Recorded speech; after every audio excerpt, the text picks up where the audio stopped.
carga los remos. Ahí I can see tenemos how que poner las remas. if you're not here at exactly those times. So how's everyone doing today? That's not a very good response. Wow. All right, well, I hope everyone's doing well. My name is Ranger Lillard. You can call me Bethany, and I'll be leading your tour today. I've been at Seneca for 2 years now, and this is not my first time driving the boat. Don't worry, he lied to you. But we're going to be doing about a 45-minute tour. We'll go almost all the way around the lake, assuming there aren't any obstructions on the way that have changed since yesterday when I did this. But if you have any questions, feel free to raise your hand and ask. There will be a point later in the tour I'll give you at least 15 minutes so that you can just take a look around, enjoy the peaceful lake on a day like today, and just sit back and relax and take some pictures. I do have a few props with me. Like I said before, I do ask that you stay seated at all times. There are going to be 2 points that I will allow you to stand up and take a look around, and maybe even more if we feel like it today. But you guys are the lucky guests. This is our last regularly scheduled pontoon tour this year, so we're the lucky winners of the last pontoon tour. So to get started, does anybody know what lake we are on? Seneca. It's actually called Clopper Lake. Oh, Clopper. Yep, Clopper Lake within Seneca Creek State Park. Now, can anybody tell me, is this a man-made lake or a natural lake? I'm going to take a vote. Raise your hand if you think it is man-made. Raise your hand if you think it's natural. I think it's natural. Okay, it is actually a man-made lake. There are no natural lakes in Maryland. That's your fun fact for the day. No natural lakes in Maryland, yep. And the way that you can tell right now, if you look straight ahead of us, at that rocky area over there, that is our dam. So that is where they actually dammed up Long Draft Creek in the 1970s to make this lake. So the history of the whole park area is a fairly interesting one. A gentleman named Francis Cassatt Clopper actually bought this land in 1812. He was coming here from Philadelphia, where he was a tobacco farmer, and he decided to try his hand at just normal farming in this area. That's my...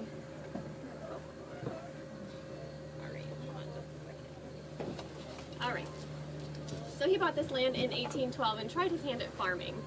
He was actually very successful, but he was only successful because he had 26 slaves in his company at that time.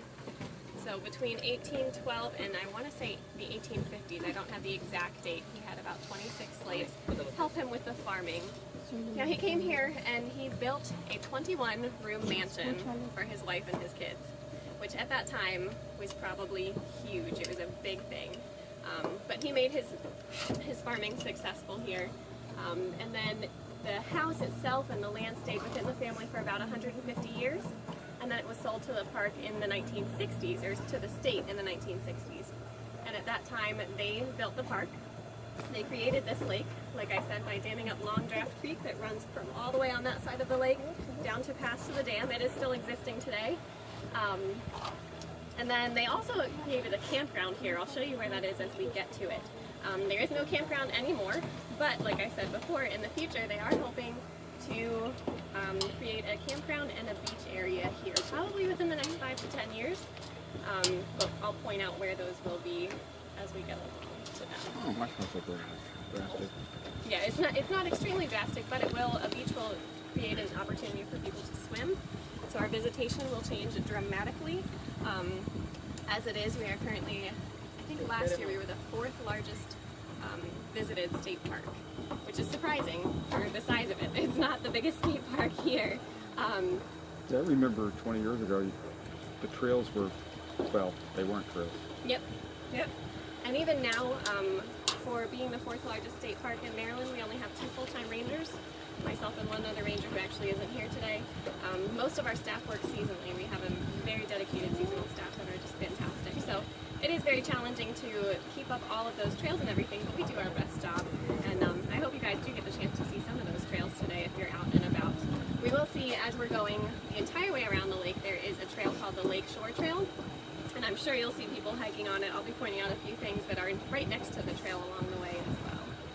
So, do we have any questions so far? What is the... How deep is the water? How deep is the water? That is a very go. good question. The deepest part is actually closest to the dam. Anybody take a guess as to how deep it might be? 120. Not 120 feet, it's actually less than that. 75. Less than 75. Wow.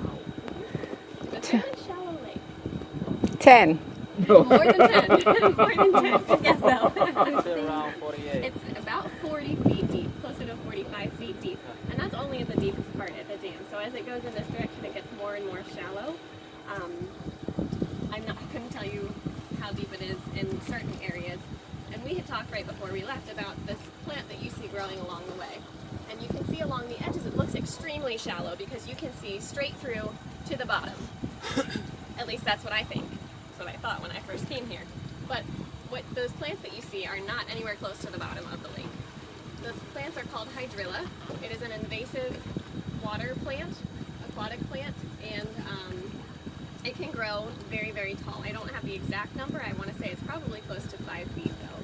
So what you are seeing, I'm trying not to get too close to it because we might get stuck if we get too close to it, but that green carpet that you see as we go along is hydrilla, and it is an invasive plant. It's not good for the lake because it's good in some ways. It does provide some habitat for the fish, some areas for hiding and that type of thing, but it suffocates out all of the other aquatic vegetation that could be in the water because it takes up so much space.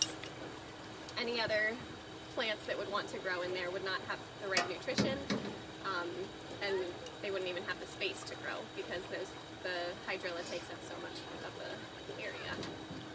And why did they originally construct it? Was it for, I don't know, recharging the water table? Honestly, what? it was mainly for recreational purposes, but it was also to create some more biodiversity in the area. With the lake, we've gotten all kinds of different species, hydrilla. We've also gotten many other fish species, though. Actually, I have a small paper here that you guys can pass around that has just some of those species on it. Now, at one time, the lake was stocked. Currently, they don't have to stock it. We have a very large, very good largemouth bass population that thrives on its own. And we actually, yesterday, somebody had an impromptu fishing tournament, and some of the pictures you might be able to see on the bulletin board in the boat center when we go back. They caught some fairly large fish in the past couple of weeks. How big are safe to eat? Yep. Yep. How big is the fish? How big are the fish?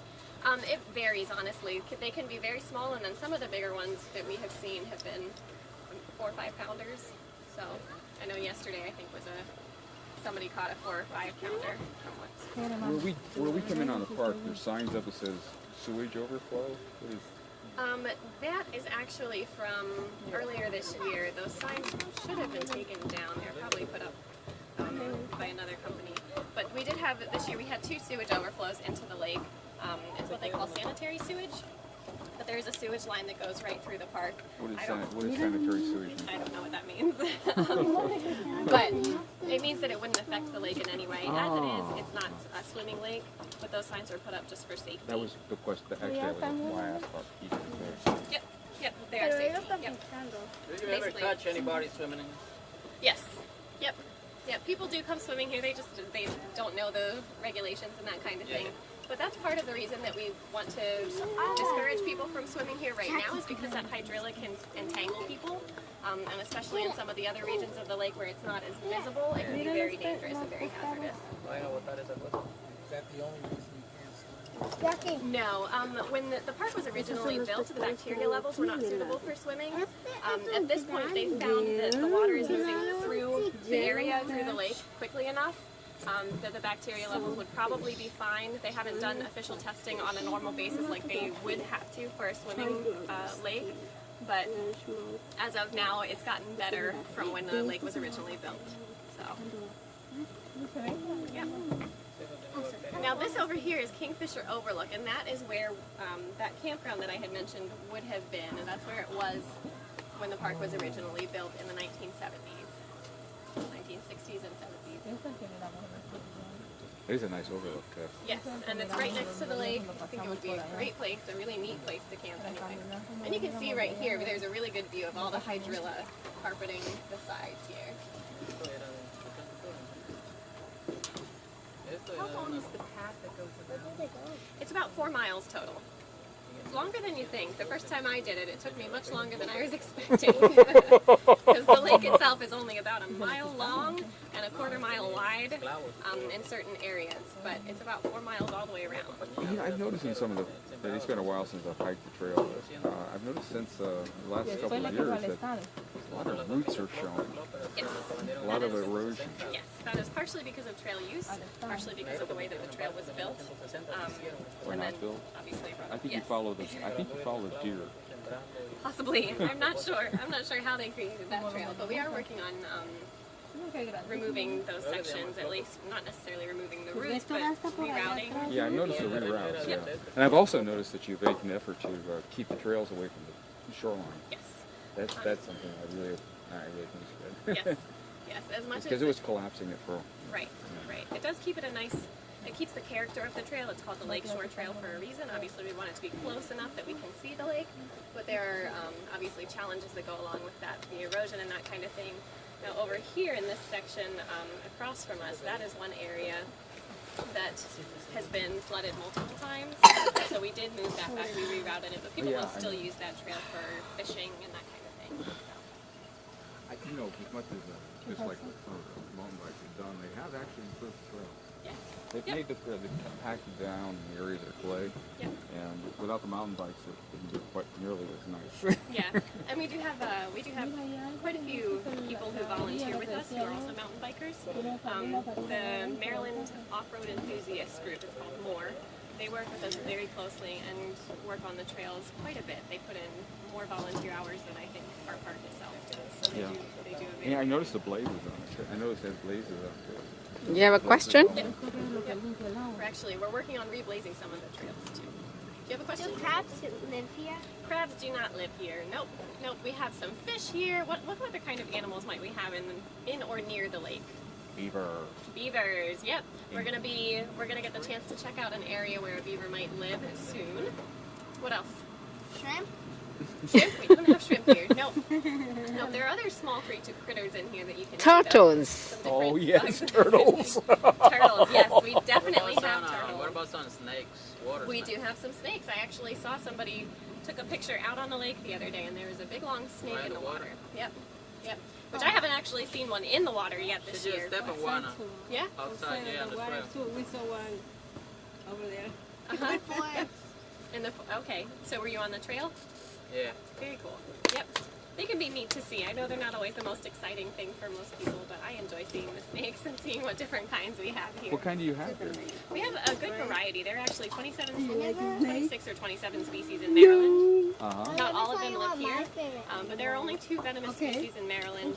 Personally, I have never seen a rattlesnake, which is one of them in this park.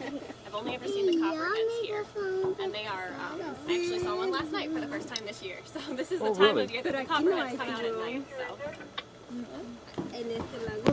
But it is neat to see, and a lot of people will